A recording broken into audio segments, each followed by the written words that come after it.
To all student, आज हम study करने जा रहे हैं 12th बिजनेस स्टडी के थर्ड यूनिट का चैप्टर थर्ड 5.3। चैप्टर का नाम है delegation of authority and decentralisation.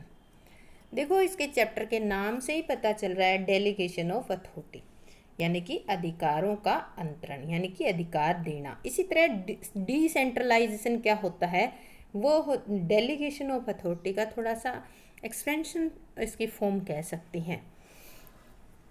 Delegation of authority is the cement that bind the formal organisation together.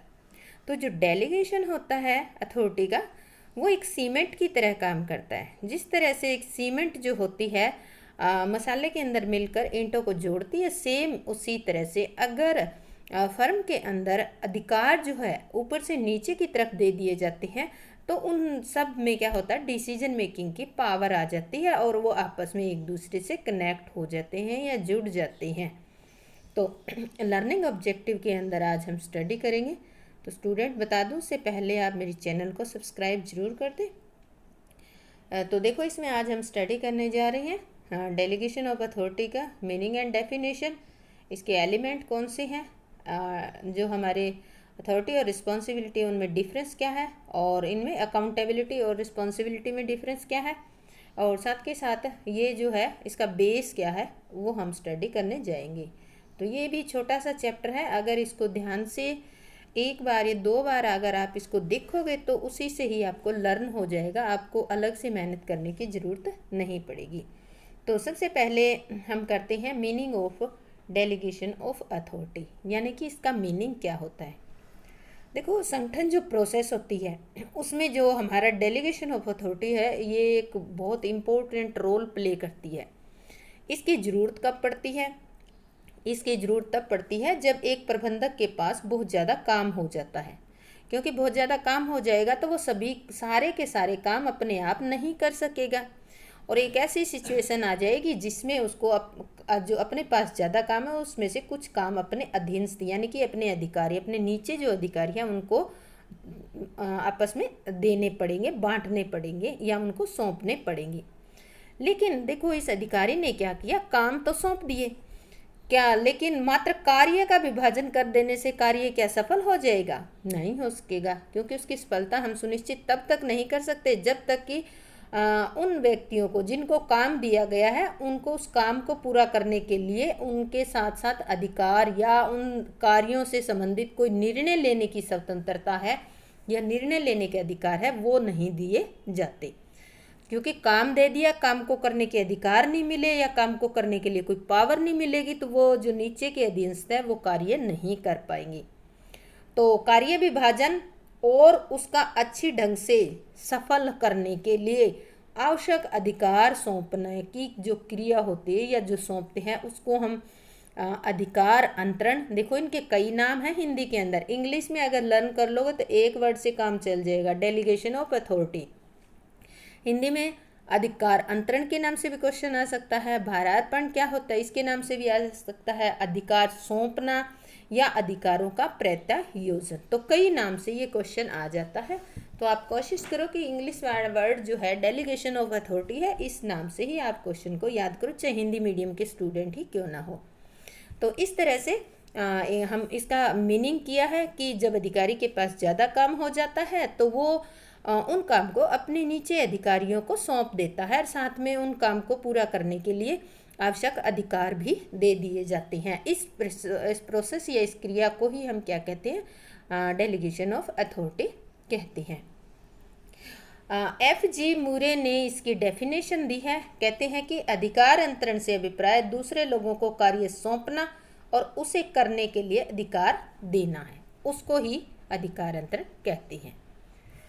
एक लाइन में इन्होंने मीनिंग दिया है, इसका प्राय उत्तरदायित्व और अधिकार सौंपना तथा जिस व्यक्ति को उत्तरदायित्व सौंपा गया है उसकी उत्तरदेयता उत्पन्न करने की प्रक्रिया है। उत्तरदेयता का मतलब होता है उसको काम करने की जिम्मेवारी, जिम्मेवार ठहराना, उसको जिम्मेवार मतलब काम केवल करने के लिए नहीं बल्कि उसकी सफलता असफलता के लिए जिम्मेवार ठहराने को ही उत्तरदेयता या हम ये अकाउंटेबिलिटी कह सकते हैं, रिस्पॉन्सिबिलिटी अकाउंटेबिलिटी। इसके बाद आता है इसके एलिमेंट कौन कौन से हैं। Element of delegation of authority, इसके हम स्टडी करेंगे। 3 एलिमेंट होते हैं। सबसे पहले होता है रिस्पॉन्सिबिलिटी, सेकेंड नंबर पे होता है अथॉरिटी, थर्ड नंबर पे होता है अकाउंटेबिलिटी। इसको अगर हम अपने जर्नल लैंग्वेज में समझें तो जो रिस्पॉन्सिबिलिटी होता है वो उसको हम काम कह सकते हैं, ठीक है। अधिकार होता है वो काम करने का या निर्णय लेने की स्वतंत्रता कह सकते हैं, ठीक है। अकाउंटेबिलिटी का मतलब होता है उस काम को केवल करना नहीं बल्कि उस काम की सफलता असफलता के लिए जिम्मेवार होना, जवाबदेह होना, उसको अकाउंटेबिलिटी कहा जाता है। तो इनको हम डिटेल में करेंगे। तो इन्होंने मीनिंग इसमें दे रखा, टूल किट में देखो कई बार ये आ जाती हैं। ये कहता है पहले ये उत्तरदायित्व वाला समझ लेते हैं। रिस्पॉन्सिबिलिटी क्या होती है? रिस्पॉन्सिबिलिटी का अर्थ होता है कि सौंपे गए काम को ठीक से पूरा करने की अधीनस्थ की जिम्मेवारी से है। आ गया ना यहाँ, ठीक से पूरा करने की, यानी कि जो काम अधिकारी ने सौंपा है वो काम जो नीचे का कर्मचारी अधिकारी है उसकी जिम्मेवारी बनती है कि वो ठीक से करे। और जब एक अधिकारी अपने अधीनस्थ को काम सौंपता है तो उसे पूरा करने के लिए क्या अधीनस्थ का उत्तरदायित्व बन जाता है। यानी कि अगर काम सौंप दिया तो उसका वो जिम्मेवार बन जाता है कि वो काम उसको पूरा करना है। इसका अर्थ यह हुआ कि उत्तरदायित्व शब्द काम सौंपने से ही उत्पन्न होता है। किया था ना हमने, काम से रिलेटेड है, यानी कि काम सौंपने से संबंधित ही है और काम सौंपने को ही उत्तरदायित्व कहा जाता है। हम इसके अंदर एक वो लेके करते हैं, कुछ एग्जाम्पल लेके करते हैं।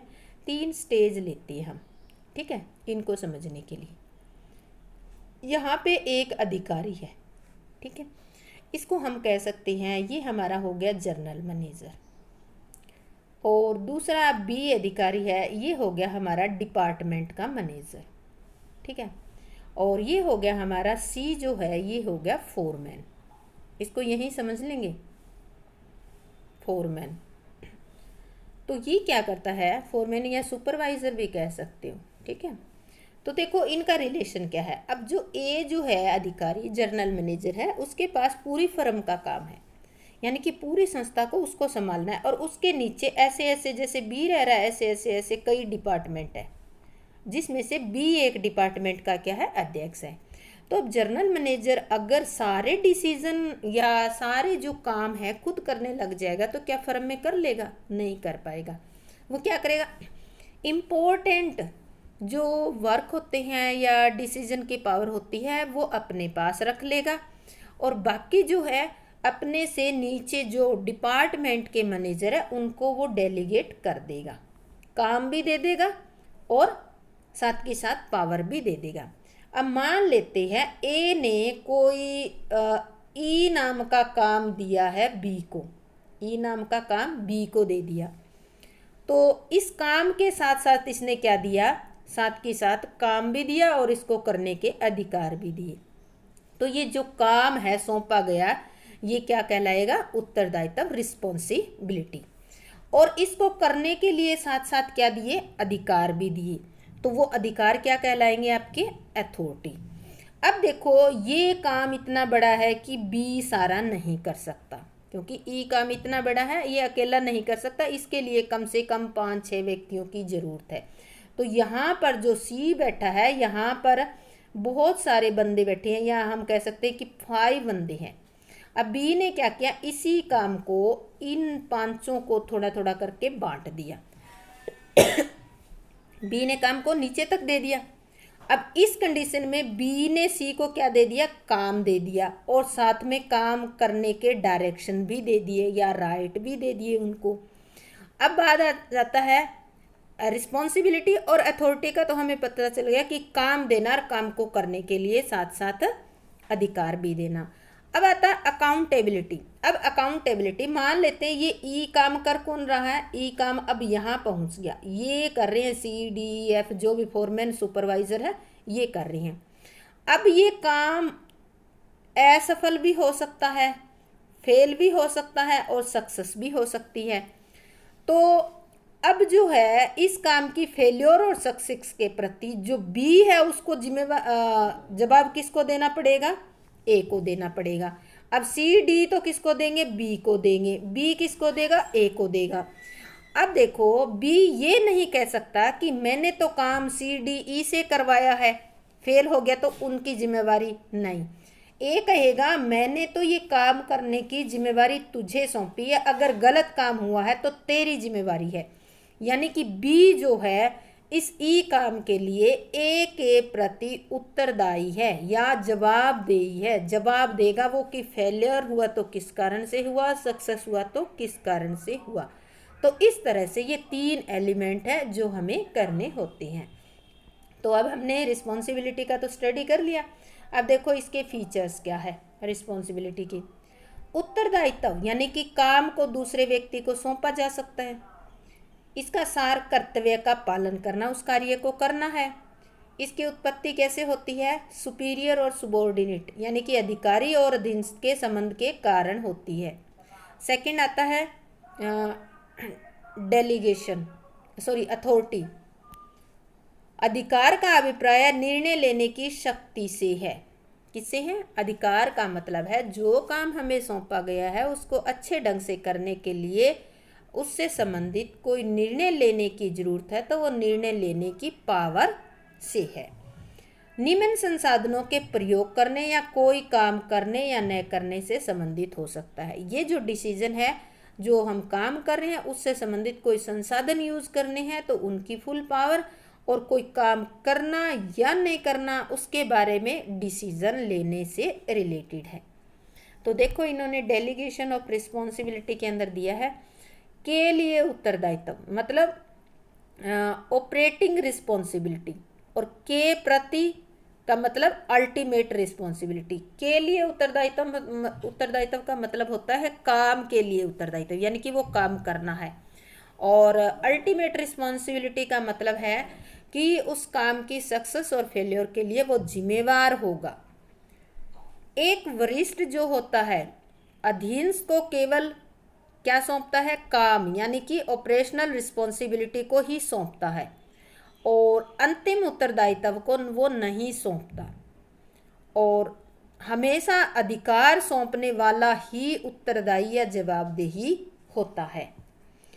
अब इसके बाद आता है अधिकार जो है उसकी फीचर्स क्या है। अधिकार को दूसरे व्यक्ति को सौंपा जा सकता है, इसका पद से रिलेटेड संबंध होता है, इससे निर्णय का पालन करवाना संभव होता है। दूसरा, अधिकारों को आप क्या कह सकते हैं, authority is the key of managerial job यानी कि प्रबंधकीय जो पद होता है उसकी कुंजी माना जाता है, क्योंकि यदि किसी पद के साथ अधिकार नहीं जुड़े हैं तो वो पद नहीं हो सकता, क्योंकि पावर के बिना पद थोड़ा ना होगा। पद के साथ पावर होना जरूरी है, अदरवाइज वो पद नहीं कहलाएगा। इसके बाद आता है difference between authority and responsibility.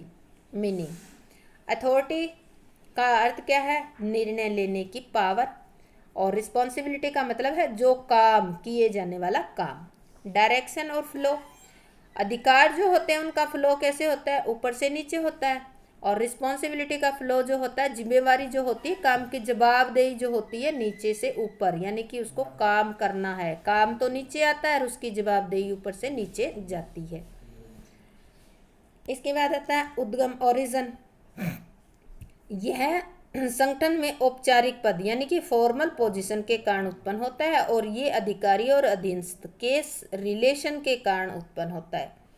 Essence क्या होता है, सार इसका सार होता है निर्णयों का पालन करवाना, और इसका सार होता है कर्तव्य यानी कि जो कार्य दिया है उसका पालन करवाना, उसको करवाना। थर्ड आता है जवाबदेही क्या है, यानी कि अकाउंटेबिलिटी।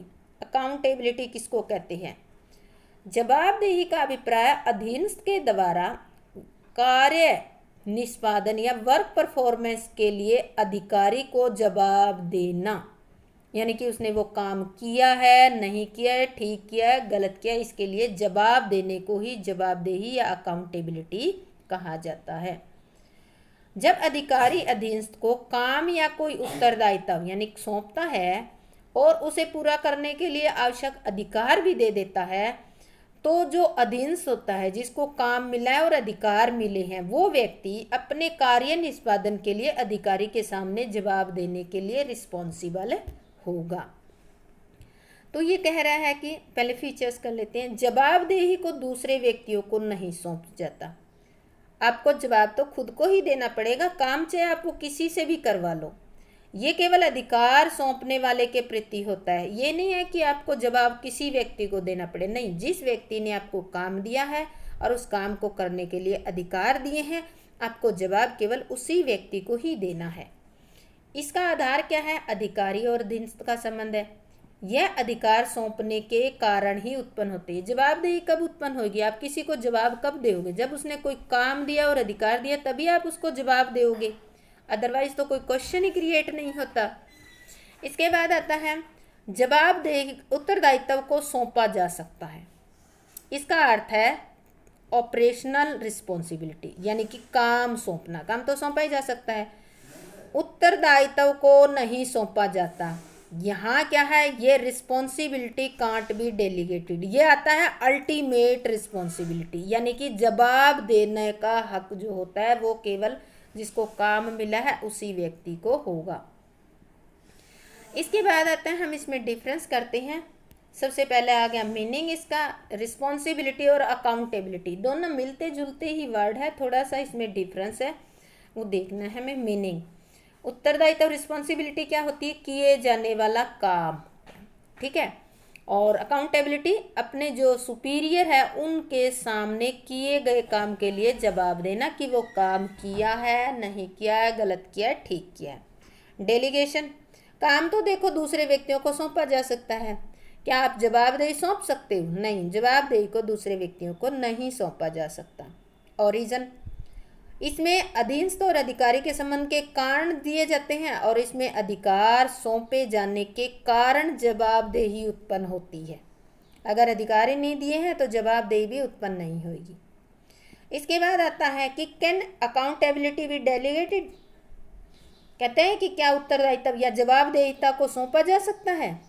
तो इस प्रश्न के बारे में कई क्वेश्चन उठते हैं, जैसे कि क्या एक अधिकारी अपने अधीनस्थ को अपने अधिकारों का अंतरण करके अपनी जो फाइनल अल्टीमेट रिस्पॉन्सिबिलिटी है उससे मुक्त हो जाता है?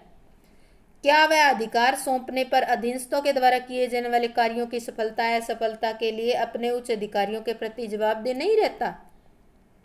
क्या एक अधिकारी का उच्च अधिकारी, यानी कि एक जो अधिकारी है उसका उच्च अधिकारी सीधे ही जिसको काम सौंपा उसके नीचे वाले अधिकारियों को जिम्मेवार ठहरा सकता है?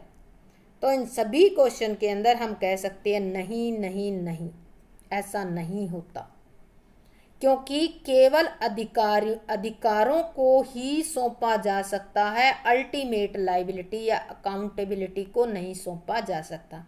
Only authority can be delegated, note the accountability.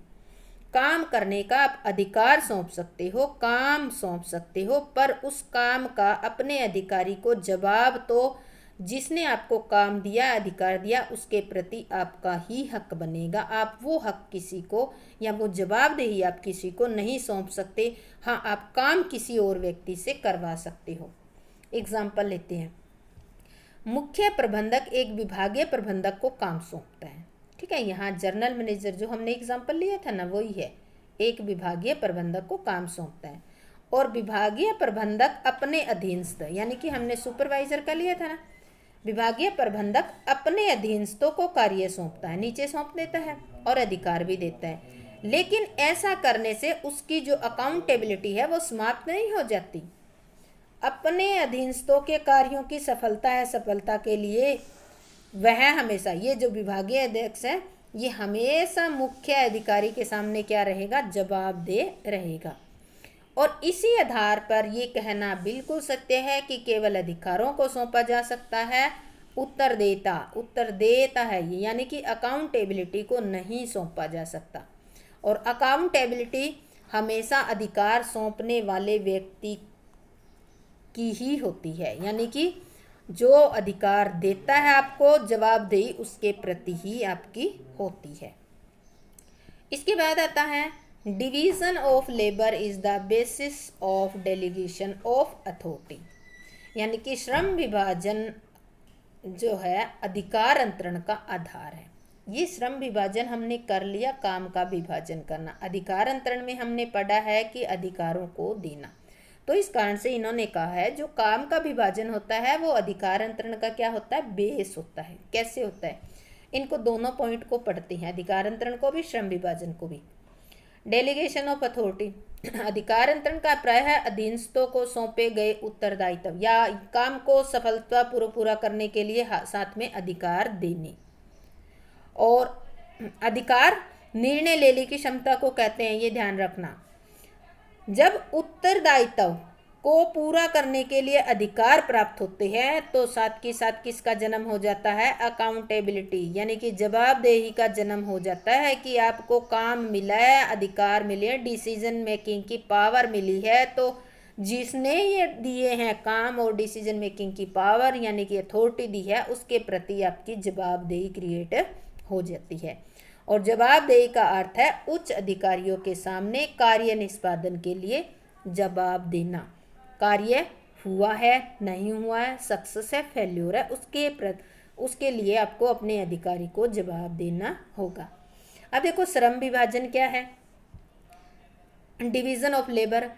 कोई भी अधिकारी इतना सक्षम नहीं होता कि वो सारा काम खुद ही कर ले, ये तो सच्ची बात है, क्योंकि काम एक इंसान की काम करने की एक लिमिट होती है, वहाँ तक ही काम कर सकता है। तो कोई भी व्यक्ति सक्षम नहीं हो सकता कि पूरी फर्म का काम वो खुद कर ले। तो वो क्या करता है, अपने कार्य को सफलतापूर्वक पूरा करने के लिए अधिकारी जो होता है अपने पूरे कार्य का विभाजन कर देता है। यानी कि उसके पास बहुत सारा काम होता है तो उस काम को वो थोड़ा थोड़ा करके अपने नीचे जो अधीनस्थ होते हैं उनमें बांट देता है। काम को अनेक भागों में विभक्त करके प्रत्येक भाग एक अलग अलग व्यक्ति को सौंप दिया जाता है और इसी प्रक्रिया को श्रम विभाजन कहते हैं। और इसका बेस क्या होता है, स्पेशलाइजेशन। ध्यान रखना है यहाँ पर काम बांटते वक्त व्यक्ति की स्पेशलाइजेशन देखी जाती है। जो व्यक्ति जिस काम में एक्सपर्ट है वो उसी व्यक्ति को दिया जाता है। यहाँ क्या कहा है, यहाँ केवल काम देने का जिक्र आया है, यहाँ पे अथॉरिटी का कोई जिक्र नहीं आया है। यानी कि इसमें काम बांटा जाता है और काम करवाया जो भी एक्सपर्ट होता है उसकी या सुपरवाइज़र की निगरानी में ये काम करवाया जाता है।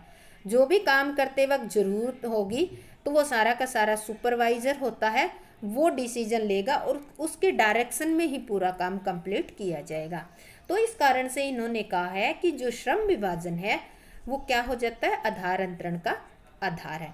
अगर इस श्रम विभाजन में हम इस काम से संबंधित कोई डिसीजन की पावर भी दे दें तो ये किस में कन्वर्ट हो जाएगा, ये इसी में कन्वर्ट हो जाएगा, क्योंकि डेलीगेशन ऑफ अथॉरिटी के अंदर क्या होता है, काम भी दिया जाता है, अधिकार भी दिए जाते हैं। इसमें काम दिया जाता है, वो काम किसी डायरेक्शन में किया जाता है, अधिकार नहीं दिए जाते। बस इतना ही फर्क है इसके अंदर। कंक्लूजन के तौर पे आप कह सकते हो श्रम विभाजन होने पर ही अधिकार सौंपने की बात आती है। देखो सारे काम तो ऐसे होते नहीं कि वो डायरेक्शन में ही कंप्लीट हो जाए सुपरवाइजर के। कुछ काम ऐसे होते हैं जिसमें छोटे छोटे डिसीजन लेने पड़ते हैं, टाइम टू टाइम। हो सकता है उस टाइम सुपरवाइजर ना भी हो। तो इस कारण से ये कहते हैं कि जब आप काम बांटोगे, काम दोगे, तभी आपको अधिकार सौंपने की बात क्रिएट होगी, अदरवाइज नहीं। यदि कार्य ही नहीं सौंपा जाए तो अधिकार सौंपने का कोई औचित्य नहीं है। कहा जाता है अधिकार अंतरण श्रम विभाजन पर आधारित है। आगे ना वही बात, अधिकार अंतरण किस पर आधारित है, श्रम विभाजन पर। श्रम विभाजन होएगा, काम देंगे तो उससे संबंधित कुछ तो आपको अथॉरिटी देनी ही पड़ेगी, और जब अथॉरिटी दोगे तो वो क्या बन जाएगा, आपका डेलीगेशन ऑफ अथॉरिटी। तो उम्मीद करती हूँ कि स्टूडेंट आपको ये समझ आ गया होगा। अगर समझ आ गया है तो लाइक, शेयर और मेरे चैनल को सब्सक्राइब ज़रूर करें। कोई अगर आपको दिक्कत आती है तो कमेंट करके ज़रूर बताएं कि आपको ये कैसा लगा। जय हिंद, जय भारत।